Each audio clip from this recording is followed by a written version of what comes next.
Bonjour à tous. Bonjour. Where we are right at this very moment. You probably wouldn't be able to guess. You probably would not be able to guess. In fact, if anyone guesses, put your name in the comments, say that you guessed.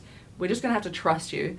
But if you guess where we are right now, I don't know, we'll give you like a shout out. It's like our 8 subscribers, whom we appreciate massively, will know your name if you can guess where we are. Yeah. Okay, should we tell them in 3 seconds? Yeah. 3, 2, 1. Retirement. We're in a rest home. Should we say that together? Just be like, why we have to synchronize that we're in a rest home. A rest home. Staying with my wonderful grandmother at the moment, Granny Pat.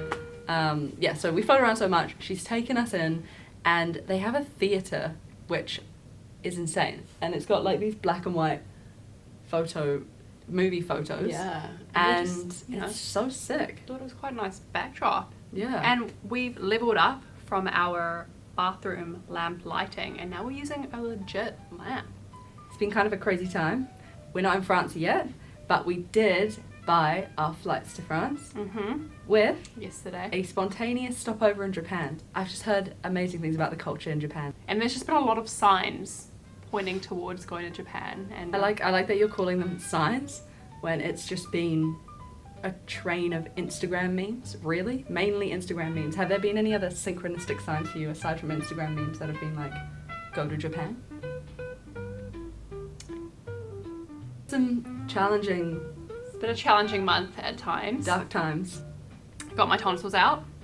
Yeah, it was dark. I mean, I would recommend it if you really need to get them out, but I wouldn't recommend it for fun. I mean, to be honest, you got like bedside service 24/7. Too bad, actually. Ice cream, jelly. Which I really appreciate your service during that period. Yeah. And I apologize for the times that I would knock to get your attention. Yeah, there was this period of time, I had initially thought about getting Minna Bell, which I'm super glad that I didn't do, because you, and like, I'm all here for this, but you really did make the most out of my service. Like, there would be times where I'd walk away, and because Min couldn't talk, she'd just like smack her hand on the wall as like a request for something. And then sign language did not work. Like, no disrespect, but your signing just, it wasn't at all understandable to me. I did not know what you were talking about. So just got into some really cute DMCs where you would write, and then I would write, as if I'd forgotten that I could just speak back to you. Yeah. It was like romantic letter writing. It was quite cute, you know. It was really like letter cute. writing in real time. It was meaningful. Yeah, I cherish that time. Where are we starting from in terms of our French level currently? I'm starting from a kind of like maybe a 3-year-old, if I'm trying to make myself seem better than I am. Who they're just like walking around being like, what, mum, dad. For me, it's very much just like, yes, no, why, what, why not? That's my vocabulary. Can you say a sentence? Oui. Où est la piscine? Is that right? Yeah. Où est la piscine? Pourquoi où est la piscine? Pourquoi pas? Où est la piscine? True. It's getting hot. I remember thinking piscine sounded funny, so piscine. So now I know où est la piscine. Where? Where's? Où est la poisson? That's Can you fish. say that one? Yeah. Où est la poisson? Où est la poisson? La poisson habite dans la piscine. Oui, voilà, d'accord. Voila. Voila. That's all you need to know, really. Also, if someone asks you how you are, rather than just, if someone's like ça va, rather than just saying ça va, now I know I could say je vais bien. Yeah. Je vais bien. Je vais bien. So I have like a little bit more range for response. I'm starting from having tried to learn French for how many years? 15 years! That is wild. 15 years? Yeah, I'm like a classic example of a person that like took French in school, kind of used it, and then forgot a lot of it. It's like the foundational knowledge there, but there hasn't been the persistent, consecutive effort where I've immersed myself or really put my head down and tried to progress. It's quite exciting because I think we're both at different levels at the moment in our journey. You're like beginner, I'm maybe intermediate. And so it's a cool chance for you to see our different ways of progressing over the next month and then over the year, and what we're doing to prepare. This isn't completely random, our approach that we're taking to learn French. Some may call it procrastination, I like to call it research. I have done a lot of research into the best methods for language acquisition. We set aside a goal of 10 hours per week for learning French, and here's a rundown of what we're going to do. Number 1, French media. So I found a really great show that's in the style of Friends. That's for beginners learning French, and I'll put the name in the description so that you can watch it too. It's super useful, and they break scenes down a little bit, and they kind of have some written words as well, but it's about someone who moves to France and stays with some French friends, and the episodes are maybe 20 minutes each, and so you can kind of just get through them, and they're energetic and they're fun, and there's a dog, so got me. Way number 2 is conversations actually with AI. AI is nice because, like, no, it doesn't substitute for talking to like a local or a person, but when you're starting out, it's so patient, and then it'll pause and correct you, and yeah, I feel like for being such a beginner, is that I think the thing that can get in the way of speaking is it's just a degree of shyness. Like, it's something I'm so new at. It's almost like when you've got less inhibitions or you're not as self-conscious about something, you're actually better than you think you are, and I think that helps with using AI. Well, you know, not out here hating on AI. It's not all bad. Way number 3 is through like repetition memory type stuff. So I've got an app called ANKI.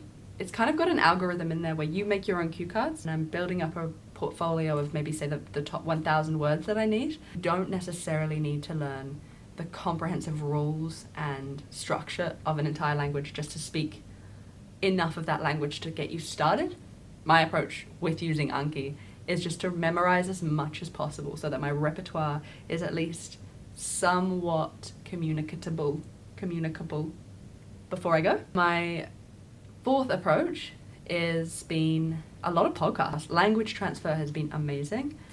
Coffee Break French is a podcast as well. And again, this maybe counts as media, but there's a lot of YouTube videos like Easy French where they speak French. So and it's slowed down. Okay, so my approach is slightly different because I'm at a point now where it's more about building up my vocabulary and the conjugations and the tenses. I've been working my way through a book called Le Français par la méthode nature, and it's quite an old school book. I feel like it was probably written in like the 50s or something. There's a lot of like kind of outdated themes, and it's very heteronormative. It's based around this like very traditional nuclear family, and the dad works and the mum cooks and cleans, and so if you can get past that, which is a little bit grating, it is super helpful for learning. Just doing that like 30 minutes every morning is really good because you're just drilling in these sentence structures into your mind. I've been listening to a podcast called Inner French, and he talks about just interesting topics like global themes and politics and things that are just happening in the world. Another thing that I'm gonna be doing is reading a French novel. There's a polyglot named Polyglot. Someone who speaks a lot of languages. Polyglot named Kato Lam, who I think she spoke like 6 languages, 6, 7, 8 languages or something, and she started learning them quite late in life, like not necessarily when she was a kid, but like from late 20s, 30 onwards. She advocated reading. It's apparently how she got fluent in all these languages, and she didn't even go to the countries. She would just read the books, but was quite meticulous in the process. So she'd go through it and then have a dictionary with her and start to see patterns and break them down. And from there, from understanding the vocabulary and the grammar, she then started listening to things on the radio and understood the pronunciation after that. So the book I'm currently reading is Génial, ma mère est morte. And I'm glad my mum is dead in English. And it's just quite interesting, and it's not too heavy. Yep. It's not too heavy. It's the not book too is heavy. called Well, I'm it Glad hasn't My Mum gotten Is Dead. heavy yet, so, watch this space. Yeah, crikey. Or maybe you just not quite understand the French. Yeah, You're like, I'm like, this is so fun. so breezy. What are you talking about? There's also a book called How to Cheat at French Verbs. And this book is a goldmine. I've been reading it out loud to Storm. It's like bedtime stories. So refreshing because it talks about like verb endings and things, and in a way where it's like you don't need to memorize all these really complicated verb charts. This book is quite short and sweet and written in colloquial language, and the author essentially gives you cheat codes for how to remember these verbs, and they're pretty much just mnemonics. So she'll like tell a story, and the story will help you remember what the verb endings are. Like lancer, I'm just gonna go with that. A mnemonic in that case, how I remember the word is I just imagined Sir Lancelot throwing his spear. Lovely. Now we all know Lancelot. Voila. Et voilà. Ah, voilà. C'est tout. C'est tout. C'est tout quoi? C'est tout. It's quoi? all. It's all. Wait, it's all what? It's all. Oh, that's all. C'est tout. C'est tout, voilà.